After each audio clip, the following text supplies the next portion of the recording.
So after the recent issues that we've had with our 363 and even our 410 last year, we got some items that we're going to stick on the black car and try to save that 387 junkyard build from suffering from the same fate.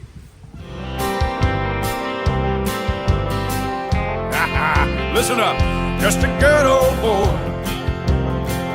never meaning no harm. Beats all you never saw, been in trouble with the law since the day they was born.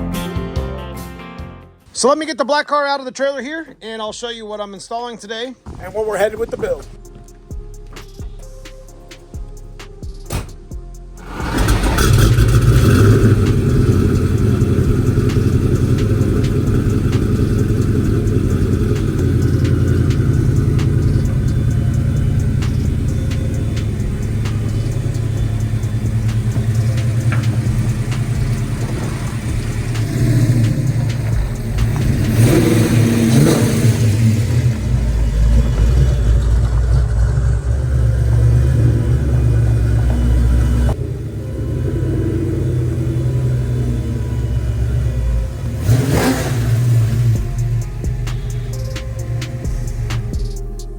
As much as I don't want to open up the motor because it's nice and sealed and hasn't leaked anything, it's not going to be that bad of a job if you really think about it. I don't have the AC or the smog, and I did the relocator kit with the 351, so it should work out pretty easy. This is our budget junkyard 387 stroker with 3.85 crank, aftermarket, stock rods, stock pistons, and a stock block 351 Windsor. Probably one of the better builds that we've had here on the channel. Made about 400 horsepower to the wheels, and I want to crack it open. I want to change the timing set. Today we're going to be installing an ARP bolt. The recent video with the 363, the OE bolt, decided it backed out, and our timing chain walked, which made our distributor walk.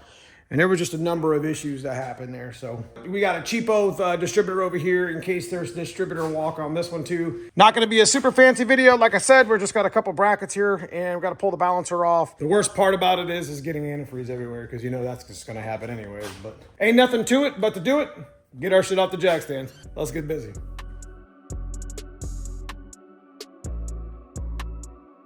Okay, so we got it set up pretty easy to get to this stuff. We're gonna have to run over to the parts store and grab a new timing chain set, cover gasket or whatever. But if you're changing a timing chain, you got 2 1/2-inch bolts that are back here on the block.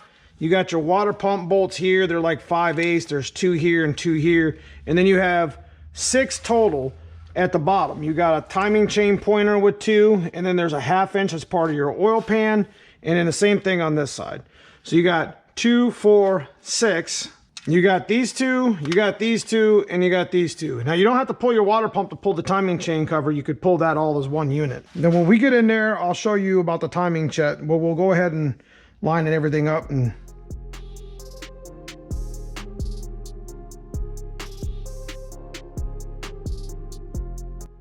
so we got the harmonic balancer bolt off, and if you're not familiar with it, that's a puller. There's little, the tip of it actually locates right into the crank area and you're able to pull the balancer off.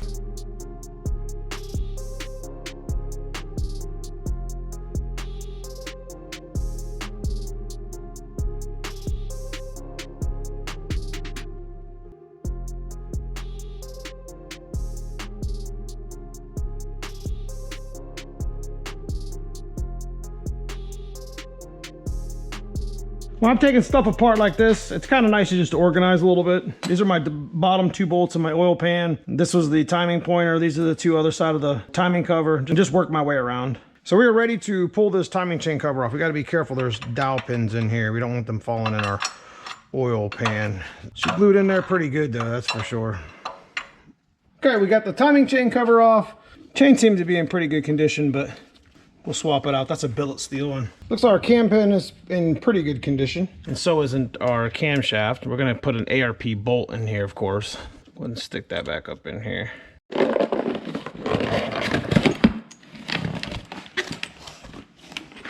It's a pretty nice little set here.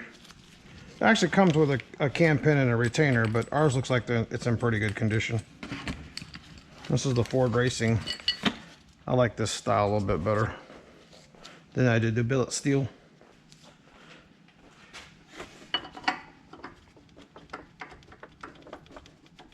All right, time to put everything back together. 0 to dot. little bit of taparoos. Sitting nice and flush, nice and even. Got the cam pin in there nice. Everything's at 0, dead center. So one thing we are gonna do definitely different this time is we're gonna put the ARP bolt in with some blue Loctite. Lock it down to 45 and should be pretty happy with that. You know, seeing the cam pin come out and it didn't have any real evidence of any sort of walking or damage kind of makes me feel a little bit better. I went ahead and replaced the retainer with the one that came with the Ford Racing kit. Now it's just time to just put it back together. I got everything, like I said, set up dot to dot, 0. Checked the distributor, everything was good. I'm gonna put us a new timing chain cover on. The other cover actually had a crack in it, so we just went ahead and we're gonna clean this gasket stuff up. One thing I probably will have to do is replace the distributor gear, because I do see a little bit of wear on the distributor gear. That's another one of the problems that we were having when we were trying to mess with the 363. Let's get this thing torqued in and start putting our stuff back together.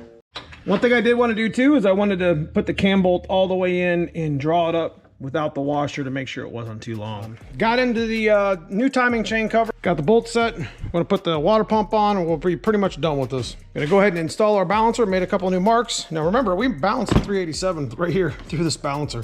There was no counterweight to do it. Get our install tool on and get rolling.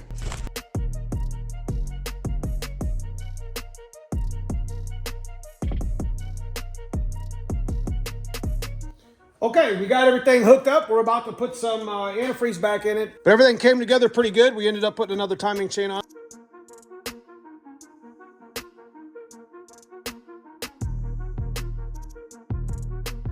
Getting shit off jack stands. Let's get this thing fired up.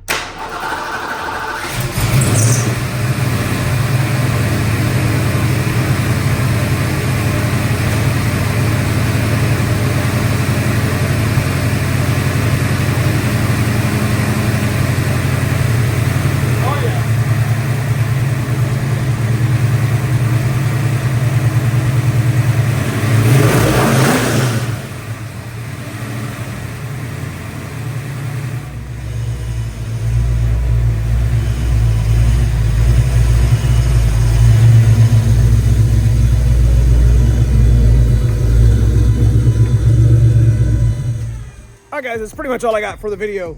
So we had to make sure that our 387 stroker wasn't having timing chain issues just like my 410 did or my 363.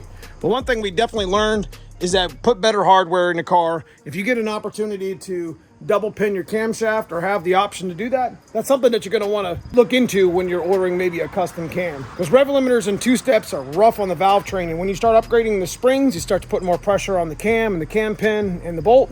You never know when that stuff might shear. But I like to bring content to the channel that's relevant to the stuff that we're actually doing to our cars, in case somebody out there may find some use for it. But if you guys enjoy this sort of content, leave me a thumbs up, leave me a subscribe if you haven't already. Check out that join button, become a member of the channel.